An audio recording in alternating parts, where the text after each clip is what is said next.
Deep dive. Today, we are undertaking a deep dive into an absolutely extraordinary intersection of spiritual conviction, radical ministry, and really global prophecy, all centered around the Philippines. It's a fascinating area. It really is. The sources we have, and we've got a range of them, from a detailed ministerial CV to direct transcripts of divine messages and published accounts of healing missions, they focus entirely on the life and mission of one man, a man named Narciso Olalo. And this is a figure who I think really demands a genuine deep dive because the claims made about him are just so profound. Right. The source material we're working from, it doesn't mince words at all. It identifies him unequivocally as the number one instrument chosen by God to convey his messages and to spread the truth. That's a huge statement. It's massive. Yeah. So our mission today is to move past that, simple introduction and truly analyze his core mandate, the remarkable gifts he claims, and the deeply specific, often, frankly, terrifying prophecies he has delivered. Prophecies about what specifically? About both global calamity and, interestingly, the institutions of established religion itself. It sets up this incredible paradox right from the very start. We have a Filipino faith healer. The sources sometimes call him an astral healer, who primarily operates out of Australia. Which is interesting in itself. It is, but he maintains these massive continual missions back in the Philippines. Yet the foundational identity of his ministry, the one thing that supposedly proves his divine authority, is a complete and total rejection of financial gain. And that is the essential striking fact we have to start with. In a modern world where spiritual leadership, it often requires a very intricate funding model. Of course. Olalo's entire methodology is based on this commitment to performing all healing and all preaching absolutely unequivocally free of charge. It's not just a suggestion. No, the sources treat this not as a choice, but as a non-negotiable central divine command that defines his ministry and, in their view, separates it from all others. So understanding the rigor of that commitment is really critical to grasping the scope of his work. It's everything. That structural purity, then rooted in that no-charge rule, feels like the perfect starting point. So let's dedicate our first section to examining the divine mandate and the crusada, this mission of absolute freedom. Sounds good. So Narciso Olalo is presented in these documents as this singular figure, a chosen vessel whose ministry was born out of profound, direct spiritual encounters. Right. He is the instrument, the conduit. Right. But the sources are very clear that before any healing can take place or any prophecy can be properly understood, there are strict requirements laid out. For him. For everyone. For all of humanity. Okay, so what are they? Well, precisely. The sources emphasize that there are three spiritual preconditions that everyone must meet. This is the foundation his entire mission rests on. It's a prerequisite for spiritual readiness. Right. First, humanity must repent for all sins committed. And this is comprehensive. It's not a light thing. It demands a full moral inventory. A total repentance. Yeah, exactly. Second, they must renew their Christian life, which is a call for active, dedicated practice, not just, passive belief. So it's about action. It is. And third, they must have great, unwavering faith in Jesus Christ. This threefold demand is completely non-negotiable. And without meeting those requirements, the message and the healing, according to the sources we have, they just can't be fully received. And it's these three tenets, then, that set the framework for the specific divine instruction he received about his own operation, specifically how he deals with the concept of money. Yes. Let's focus on that, this absolute rejection of commerce. What were the exact words of that instruction? I think that's really important. It's quoted directly in the source material, and you're right, its force is in its specificity. It states, and this is a direct quote, "You can heal and preach to the people, but no money should be collected, without charge even a single cent. It should be absolutely free." Even a single cent. It's so absolute. It is the ultimate distinguishing characteristic of his work. It's an ideological purity test, really, designed to ensure that the sacred exchange remains purely spiritual, completely uncorrupted by any transactional component. I want to spend a moment on the theological implications of this, because it's established that Olalo is the instrument, but the power itself belongs to Christ. The source material draws a very, very careful distinction. It almost sounds like a division of labor between the divine and the earthly. It's a profound distinction, I'd say almost clinical, and it's designed to reinforce humility while also validating the instrument. The message confirms, and again I'm quoting, "I am the one who heals, but you are the one who cures. Heals versus cures. That's a fascinating choice of words. It is. The idea is that Christ provides the ultimate power and redemption. He heals, while Olalo facilitates the physical or immediate restoration. He cures. But there's a condition, right? Yes, and this is where that crucial point we noted earlier comes back in, the dual-layered faith. The recipient's healing is conditional, not only on their faith in Jesus Christ, but also, and this is explicit, on their faith in Olalo as the instrument God is using. That dual faith requirement is theologically pretty weighty. I mean, if faith is necessary in both the divine source and the human conduit, do the sources address the potential for that to, elevate Olalo's spiritual status beyond just a typical prophet or a messenger? It doesn't really use the language of elevation, but it certainly places a unique spiritual burden on the instrument. The need for faith in Olalo as the chosen vessel is a validation mechanism. How so? Well, it guarantees that those who seek the cure aren't just looking for physical relief. They are acknowledging the specific authorized line of communication from God to humanity through Olalo. And the free service part is what makes that legitimate. That's the key. The purity of the free service mandate in this context legitimizes the demand for faith in the instrument. If he were selling the cure, the demand for faith in him might look self-serving. Of course. But since the service is free, it's a message that the only requires absolute faith. The of this free service mandate is just immense, especially consider the global scale of the work. It establishes our fundament to stabilize spiritual worldwide. And this commitment is carried out through these traveling missions, which are known as the Crusada. Right, the Crusada. The Crusada finds the breadth and the rigor of service. It refers to Olalo's personal healing and preaching missions, held across various locations, overwhelmingly in the Philippines. But the logistical paradox, as you mentioned, that's what truly arrests your attention. How do you sustain a decade-long, multi-island national movement while refusing to take, as you said, even a single cent? It's the $1 million question, isn't it? Or maybe the $0 question in this case. Exactly. And that's where we need to look closer at the logistical details the sources give us. They don't just confirm the preaching and healing are absolutely free. They actually detail the extent of the financial burden Olalo takes on personally. They do. The sources specifically mention providing free food to attendees. At every event. It seems so. Yeah. And perhaps most strikingly, for those who cannot afford to attend, for the poorest of the poor, Olalo sometimes provides the pamasahe. The travel money? The travel money, yes, so they can join the crusade.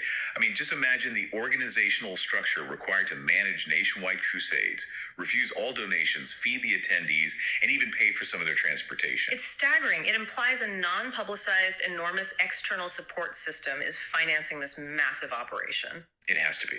Something is allowing Olalo to adhere so strictly to his divine mandate against collecting money.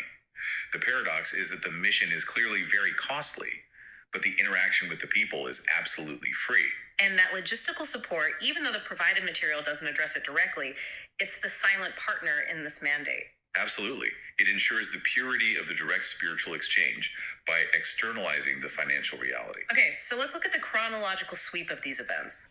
The sources show this isn't just a sporadic effort. This is a sustained activity. It shows deep, persistent dedication and a massive geographic focus. The very first crusade took place on January 12, 2013, in Camiguin Island Province. That's the one. And this was the years of large-scale events. Throughout the 2010s, the missions were incredibly distant. Talon in Oro in 2014, Buo also in CO across 2015-2016, then Bohol 2017, and Talisay Batangas in 2018. Just looking at the geography of that, he's strategically moving across the major island groups of the Philippines, right? From Mindanao to Visayas to Luzon. Exactly. The movement covers Luzon, Batangas, Pasay, Nueva Ecija, Bataan, Cavite, Visayas, Cebu, Bohol, Guimara, and Mindanao, Cagayan de Oro, Camiguin. That's a deliberate strategy. It has to be. This geographic spread is strategically significant. It suggests a deliberate effort to reach diverse populations across the entire nation, not just concentrating the ministry in one, easily accessible hub. Which, again, drastically increases the logistical complexity and the cost, which just reinforces the gravity of that no-charge mandate. Completely. And the sources confirm this momentum continued strong, even through the challenges of the last few years. Absolutely. Even in 2019, we see missions in Tagbilaran and Dawis and Bohol, and then a jump to Pasay City and Metro Manila. Right into the heart of the capital region. Right. And then post-2020, the activity seems to intensify. In 2022, the sources list Cebu City, Tagbilaran, Tagoloan and Macabalan, in Cagayan de Oro City, Nueva Ecija, and Pangasinan. It's relentless. And it continues right into the present, demonstrating this is an established permanent ministry. We see 2023 missions in Balamban, Cebu, Guimaras, Nueva Ecija, and Cavite, spanning the calendar year. And the latest data for 2024 confirms continued work in Bataan, Balamban again, and yet another mission in Tagulon, Cagayan de Oro. So the sheer volume and consistency, a decade of unpaid, expensive, logistically complex labor, it just underscores the profound depth of his adherence to that initial divine instruction. It is the defining feature of his credibility, at least within the world of the source material. The Crusada shows us the physical foundation of the ministry. But the ministry is truly defined by these supernatural gifts he supposedly possesses. Let's pivot now to our second section, where we delve into the nature of these extraordinary gifts and the divine perception that would elevate him beyond a standard preacher. A good place to go next. So the first extraordinary gift detailed in the source material, it concerns the healing method itself. It's not touch, it's not some herbal remedy, but the power residing in his voice. And this is a direct testament to the efficacy of that divine mandate. God instructs him, and I'll read the original here and then translate. Mangamot ka at manggaral, poses pa lang ang marinig nila sa iyo basta naniwala sila. Sa iyo na ginagamit kitang kasangkapan at naniwala sa akin na si Jesus Christ, gagaling sila. So the voice is the vehicle. The voice is explicitly the vehicle. The message is that the healing happens merely upon hearing his voice, provided the individual adheres to that dual faith requirement we talked about, belief in Christ and belief in Olalo as the authorized instrument. And this immediately explains why the ministry can be global, even though Olalo is often in Australia. The voice transcends physical distance. Precisely. The sources detail how his outreach is highly digitized. He relies on podcasts, YouTube, Facebook, and long-distance phone healings. So the physical presence of the Crusada is important, but not essential for the cure itself. It seems it's essential for community and for faith building, but the actual power of the cure can be deployed instantly, globally, through the medium of his voice. Distance, therefore, is not a barrier to the divine power, only to physical presence. But the truly mind-bending claim isn't the distant healing, it's the second major gift the sources talk about, the power of mind. Let's define this for the listener. What does this gift supposedly allow him to see? The source material states that Olalo was granted the mind, which allows him to see and describe the complete total life story of any person he talks to. Not just an impression. No, this is not an intuitionary insight. It's total spiritual biography. It's presenting a direct, unmediated download of a person's entire existence. And it's The truly intense claim is no longer living. the sin that cuts through all earthly judgment. It really is. The source material states this power is even more powerful for spirit because it allows him to see the sin, including sins of God a long, long time ago. Just think about the implications of that for a second. I mean, a gift that bypasses the need for historical records or earthly memory. It gives Olalo a direct, authoritative vision into the spiritual status and moral history of souls, regardless of when they lived or died. It's a staggering claim of perception. Do the sources offer any insight into the mechanism? I mean, is this a chronological viewing, like watching a film of someone's life? Or is it more like an instant spiritual data dump, where the entire life is perceived at once? The documents describe it as the power to see and describe the life story, which implies an ability to articulate it chronologically. But the perception itself is instantaneous upon contact or upon accessing the spirit. And this ability, the source documents claim, is verified by what? By numerous online testimonies, people claiming he accurately recounted the life stories of living individuals and, what's more difficult to verify, of course, their deceased relatives. The documents treat these testimonies as proof of the gift's efficacy. Although, as you mentioned earlier, the source material does maintain a specific caveat. There's a check on this power. Yes, and this is a really important moment of theological grounding within the narrative itself. Even while asserting this extraordinary power, the document reminds us, yet we know that only God truly knows our sins and the full account of our lives. So it keeps the power structure intact. Exactly. Olalo is the instrument, not the ultimate authority. This gift of foresight and perception leads to a necessary distinction within the sources between different kinds of spiritual practitioners. We're told Olalo received a message differentiating between two kinds of healers, the ambulario and the astral healer. Why is this distinction so crucial? It's crucial because it reframes the entire nature of prophecy. It moves it away from simple fatalism. The message describes the ambulario as a fortune teller or a predictor. A predictor. Right. They heal, and they make predictions, but the sources stress that those predictions might or might not come true. Their forecast is simply a potential, a possibility. And the astral healer designation, which is Olalo's role, comes with an entirely different mechanism for destiny. A completely different one. The astral healer heals according to faith, sees sins, sees life stories, and foresees events. But the critical defining difference is that the events seen by the astral healer can be prevented. They can be stopped. Yes.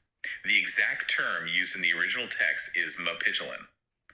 And the ability of the people to prevent the prophecy relies directly on their belief and their faith. If the people reject the warning, or if they fail to heed the message and repent, the event will happen as foretold. So the prophecy of the astral healer is essentially a test. It's not a verdict. That's a great way to put it. It takes human agency, the presence or absence of belief, and makes it a variable in the unfolding of a divine premonition. The future is conditional. Exactly. The forecast isn't destiny written in stone. It's a warning system that requires active, faithful intervention to be bypassed. And this dynamic, it creates a tremendous burden of responsibility on the listeners. Because failure to heed the warning becomes a collective failure of faith. Precisely. And this concept is so central that the source material uses a specific anecdote, what we can call the broken bone story, to illustrate it perfectly. Okay, let's dedicate some time to unpacking that anecdote because it seems to be the definitive example of preventative prophecy in the sources. It is. So Olalo was staying with a friend, and during the night, he received a clear, visceral vision. A vision that his friend would break a bone in their body. That's incredibly specific. Very specific. The next morning, Olalo felt compelled to convey this, life-altering warning. However, his friend reacted with skepticism, or maybe just simple fear, and interrupted him, saying, Nars, wag na natin pag-usapan yan kung ano yan. Essentially, let's not talk about what that is. The friend refused to even engage with the premonition. So the refusal to listen, to even hear the warning, prevented the preventative aspect from taking effect. That's the argument. Olalo respected the friend's refusal and mentioned the warning only to his other companions, keeping the specific details from the friend himself. And then what happened? Tragically, later that evening, after Olalo had left, the friend went to the bathrooms, slipped on the wet floor, and broke a bone, exactly as the vision had predicted. Wow. The friend immediately made the connection, called Olalo, and asked for the original message he'd refused to hear. And what was Olalo's explanation for why the prophecy came true, despite him trying to give the warning? He explained that had the friend listened and explicitly denied the prophecy through an act of faith, had he countered the premonition by vocalizing a belief that God would negate it, it might have been averted. So it required active participation. Yes. The source material uses this story to prove that the difference between the ambulario, the predictor, and the astral healer, the preventative messenger, is this direct link between human faith and the modification of the predicted event. The vision came true because the friend neglected the responsibility to counter it with faith. That really brings the philosophical stakes of this ministry into sharp focus. The listener, or the person being addressed, is never passive in this narrative. They are always active agents who can potentially divert disaster. Always. And that concept takes on a terrifying relevance when we look at the specific large-scale prophecies he has delivered, which leads us to Section 3, prophecies of global calamity and ruined sanctuaries. Yes, the scale really ramps up here. The warnings Olalo conveys are not vague at all. They are specific and carry the weight of divine judgment regarding the state of humanity. The source material warns of unprecedented, intense calamities. The message explicitly states, Pagdumating ang calamidad na sensitibo mamate libo-libo. Which translates to, when the sensitive calamity comes, thousands will die. The scope is total. It includes typhoons or bagyo, fires, sunog, floods, baha, earthquakes, linog. Erupting volcanoes, accidents across all modes of transportation. Land, sea, and air. But the crucial analytical point here is that these are not just presented as ordinary cyclical natural disasters. No. God's message stresses that these events are hindi na pangkaraniwan, or no longer ordinary when compared to past history. They represent a fundamental, permanent shift in the natural order. How does the source material elaborate on that, this fundamental shift? What are the predicted geological and meteorological reversals? The prophecy details changes that reverse historical norms. We are told, Kumeng dating lugar na hindi binabaha hanggang babahin. Places that never flooded before will now be flooded. Exactly. This suggests a breakdown in established geographical stability and predictability. And similarly, Kung ang dating ilog na hindi umapon gayon apon na. Rivers that never overflowed will now overflow. It's not just heavy rain, it's a dramatic system-level change in hydrological behavior that's being described. And this includes changes in sea level and volcanic activity as well. Yes, the message warns of rising seas, kung ang dati ang tubig sa dagat hindi umakyat sa talupan gayon akayat na. If before the seawater did not reach the land, now it will rise. A clear warning of potential tsunamis or irreversible sea level rise. And the volcanoes. And finally, the geological shift involving previously stable areas. Kung ang dating bulkan na hindi sumasabong ganaan sa sabaw na, dormant volcanoes will now erupt. This framing elevates the disasters from tragic natural events to signs of divine action, proving the world is irrevocably entering a final catastrophic phase. This emphasis on the non-ordinary suggests that human science and historical data will no longer provide comfort or reliable prediction. The message then becomes incredibly urgent regarding survival and escape. The tone is absolute. There's no place to hide. There's no way to run. For the non-believer, there is only inevitability. The warning shifts the focus entirely to spiritual readiness and the imminence of the second coming. So for those who believe, For those who truly believe, they should not fear the physical calamity because they are already prepared. The message states, Wala akong pipilin sa kanila nila lagging handa. I will choose none among them. Be always ready. Readiness through faith is the only security. beyond these, general environmental warnings, Olalo delivered an incredibly specific institutional prophecy concerning religious structures. Yes, the destruction of churches. This message was issued on May 13th, 2015, and it was pointed, Maraming Simbahaneng Masasira at Masanog. Many churches will be destroyed and burned. It's not a generalized prediction at all. It's a focused warning about the vulnerability of the physical symbols of institutional religion. Now, this is where the source material does a really remarkable job of correlation, meticulously documenting a series of events cited as immediate fulfillments of that 2015 message. It does. Let's dedicate some time to analyzing this timeline, because the density of the fulfillment claims is central to the source's argument for Olalo's veracity.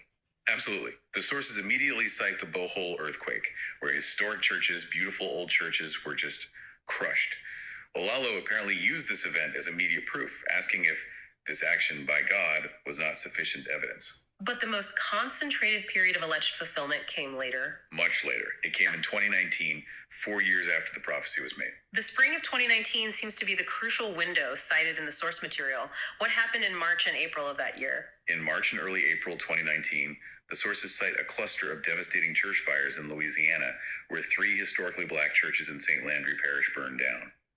This begins the tragic correlation. And then on a single globally tragic day, April 15th, 2019, the fulfillment is claimed to have occurred simultaneously in 2 massive, very public ways. The Notre Dame fire in Paris and the Sri Lanka bombings. 2 huge events. The catastrophic Notre Dame fire in Paris, consuming a global monument of Christianity.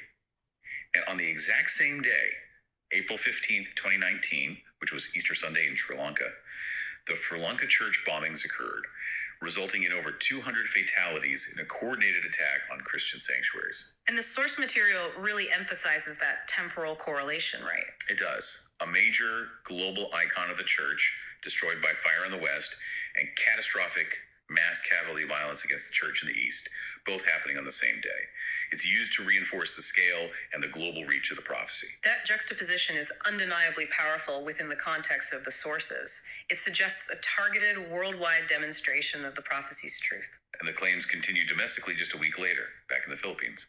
On April 22, 2019, churches were damaged in the Pampanga earthquake, which forced the cancellation of Mass. And there were other fires. Yes, later, the Stonina de Pandacan Parish Church suffered a major high-profile fire.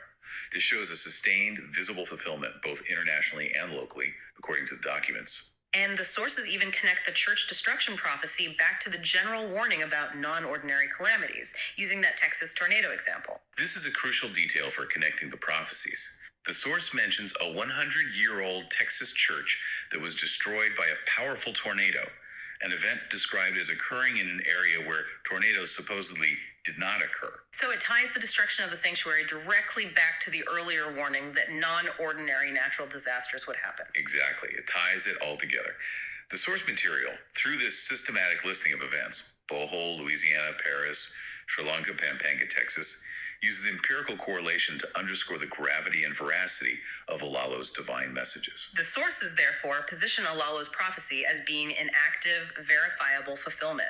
This powerful critique of physical structures, the sanctuaries, logically leads us to Section 4, which details the direct critique of institutional traditions and rituals themselves. A very natural progression. Olalo's divine authority is not just used to predict natural disasters, it's used to confront what the sources describe as dead traditions within organized religion. Right. And this confrontation is presented not as some kind of, theological debate, but as a dramatic, divinely staged vision witnessed by Olalo alongside Jesus Christ. Okay, so tell us about this vision. It's dated May 26, 2019. Yes. It provides the theological justification for Olalo's radically free ministry and his opposition to traditional clergy. Olalo describes standing with Jesus Christ in front of a church, watching people stream inside carrying large coffin-like boxes or kabong. So the symbolism immediately centers the vision around rituals for the deceased. Immediately. And what was Jesus' immediate auditory reaction to this performance of the ritual? Jesus shouted a command directly to the people performing the ritual. Walang ginawa ang pamisa sa patay sa kalitasan ng tao lumabas na kayo dan. And the translation is clear and profound. It is. The Mass for the dead, pamisa sapate, does nothing for the salvation of man. Leave there. This is a total theological rejection of a core ritual. We need to pause here and unpack the cultural weight of Pamisa Sapate, or the Mass for the Dead, especially in a context like the Philippines. Why is its rejection such a devastating critique? Well, the Mass for the Dead is central to Filipino Catholicness. It is a ritual performed for the repose of the soul of the departed, believed to aid their transition into the afterlife. And it often involves fees, stipends paid to the priest of the church for this. It's a source of comfort for the family. Comfort and spirituality for the surviving family. The ritual is fundamentally intertwined with both the emotional and the financial structure of the established church. So by doing this widely ritual, nothing to the salvation of man, Jesus, through Olalo, is cutting the theological legs under a central comfort and a key source of revenue for the institutional church. It's a direct assault on both tradition and commerce. But the people in the vision, they seemingly didn't hear Jesus' divine shout. Olalo was required to deliver the message audibly. That's correct. Olalo saw that the participants were oblivious to Christ's command. Jesus then commanded him, Sabihin mo semenjiya daw lumayo na sila sa simbahan. Tell the people to leave the church. And he does. He does. He repeated this command, emphasizing the futility of the ritual. Lumabas na kayo sa simbahan habang wala pang pari dahil wala namang ginawa ang pamisa sa patayan na yan makapagligtas sa kaluluwa niya. He stressed that the Mass for the dead cannot save the soul, and he urged them to leave before the priest arrived. His direct intervention prompted action. The people began to exit the convent. This act of confronting and dismantling what he calls a dead tradition, it immediately drew severe consequences. The narrative tension builds instantly. As Olalo began to walk away from the scene, Jesus followed him and gave him a grave warning. Papatayin ka nila, wag kang matakot. They will kill you. Do not be afraid. Yes, 3 men were waiting to carry out this threat. And the divine response to this assassination plot is dramatic. It's highly dramatic and absolute. Jesus took a large tree branch and confronted the 3 men, issuing a stark, terrifying declaration of protection. Sige, patayin ninyo ang pinagutusan ko dahil ako ang papatay sa inyo gamit ang power ng Diyos. Go ahead and kill my servant. Because I will be the one to kill you using the power of God. It's an absolute declaration of war against his adversaries. What happens to the men? And crucially, what is revealed about their identity? The men fled immediately, retreating back into the convent. Jesus then revealed their identity to Olalo. Nagalit sila sa'yo, hayaan mo sila mamatay sila sinigit sa'yo. They have priests. They are priests, they are very angry at you. Let them be, they will die of envy for you. That detail, dying of envy, connects the rejection of the tradition directly back to the free mandate. The established clergy, the priests, are presented as adversaries, motivated not by theological debate, but by institutional anger, and perhaps most damningly, envy. That is the clear implication drawn from the sources. Olalo's ministry is fundamentally challenging their authority and their financial model by offering spiritual services, healing, soul salvation for free, and denouncing major income-generating ritual.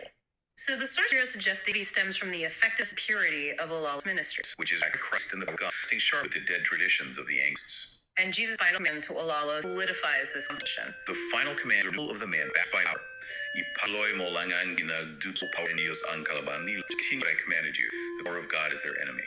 So this vision serves as the ultimate internal justification for his work. It does. Olalo is positioned as a reformer, operating with direct divine authority, standing against an angry, envious institutional clergy that adheres to what he sees as empty rituals. It's an internal struggle within the religious sphere, framed as a literal battle where the power of God protects the messenger who refuses to commercialize faith. We have successfully navigated these four huge areas: the radical free mandate of the Crusada, the theological weight of the astral healer's gifts and preventative prophecy, the correlation between his warnings and global calamities, and this specific dramatic confrontation with institutional church traditions. The sources reveal Narciso Olalo as a deeply compelling and you have to say controversial spiritual figure. His ministry is defined by an absolute adherence to the divine mandate of absolutely free service. A commitment so rigorous it forces us to analyze the immense unstated logistics required to sustain a decade of nationwide Crusada missions. Right, often providing travel money and food to the attendees. This commitment to purity is the foundation of his credibility within the source material. And his authority is validated by these extraordinary claims of perception. He is designated the astral healer, capable of seeing the full spiritual history and sins of the living and the long dead. And crucially, the sources emphasize that his prophecies, unlike those of a simple fortune teller, are not fixed fate. They are preventative warnings. The broken bone anecdote is the perfect illustration of that. The future is conditional on human faith. Then we saw how the source material correlates his 2015 warning about ruined sanctuaries with a systematic list of fulfillments, from the Bohol quake to the simultaneous tragedies of the Notre Dame fire and the Sri Lanka bombings in 2019. Right, and the specificity of the prophecies about non-ordinary global calamities reinforces this sense of a world entering an unprecedented final phase. And finally, that vision of the Mass for the Dead provided the narrative core for his rejection of mainstream church practices, positioning his free ministry in direct, divinely sanctioned opposition to an established, envious clergy who rely on these dead traditions. So we circle back to the central challenge inherent in this specific source material for you, the listener. If we accept the premise that the prophecies of global calamity, the non-ordinary floods and erupting volcanoes are real, and if the mechanism of the astral healer dictates that these events can be prevented by collective faith, what is the ultimate implication? Well, the source material seems to suggest that the disasters the world is currently facing are not random occurrences, but rather warnings whose fulfillment implies a collective human failure to meet those three core spiritual requirements we started with: repentance, renewal, and great faith. Exactly. That means the message is not simply a prediction of destruction, but an active, ongoing challenge to humanity. The ultimate power in this narrative rests not with the messenger, Olalo, nor even entirely with the divine power revealing the future, but in the decision of the individual listener to believe and actively manifest the faith necessary to intervene. So if faith can change destiny, then every moment of belief, or lack thereof, holds an enormous world-altering significance. It transforms the act of listening into an act of profound and potentially dangerous personal responsibility. A truly challenging perspective to take away from this deep dive. Thank you for joining us today. We'll see you next time. Thank you so much for listening. For more information about Narciso Olalo, please visit his YouTube channel. You can also find him in Facebook, Pinterest, Blogger, X, and so many other social media links. Once again, thank you very much.